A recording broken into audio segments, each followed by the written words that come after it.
Hello বন্ধুরা, সত্যি কথা বলতে কি আমরা প্রত্যেকটা মানুষই না অন্যায় করি। আর অন্যায় করার পর যদি মনে হয় যে আমি ভুল করেছি, পশ্চাতাপ থাকে মনে, তবে স্বীকার করো। স্বীকার করলে কিন্তু একটু হলেও কিন্তু ক্ষমা পাওয়া যায়। আর যারা অন্যায় করে বুক ফুলিয়ে বলো বেশ করেছি আবার করব, তারা কিন্তু কোনো দিন ভগবানের কাছে ক্ষমা পাবে না।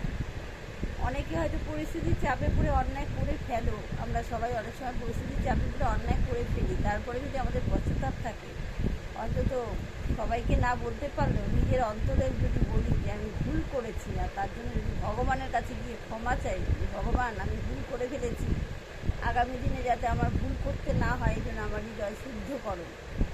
এবং কী ভালো কাজ করা যায় নিজের মধ্যে চেতনা জাগাও, যে ভালো কাজ করে নিজের অন্যায়টাকে কিছু কমাতে পারো, তাহলে কিন্তু একটু হলেও ভগবানের কাছে দুয়ারে শাস্তিটা কম হবে।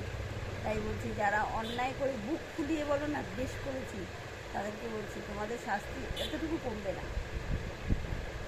ভগবানের কাছে গিয়ে বলো আমি অন্যায় করেছি, আমি আগামী দিনে নিজেকে শুদ্ধ করতে চাই। দেখবে ভগবান ঠিক তোমার হৃদয় পরিবর্তন করবে, তুমি আগামী দিনে পরিবর্তন হবে এবং ভালো কাজও করবে।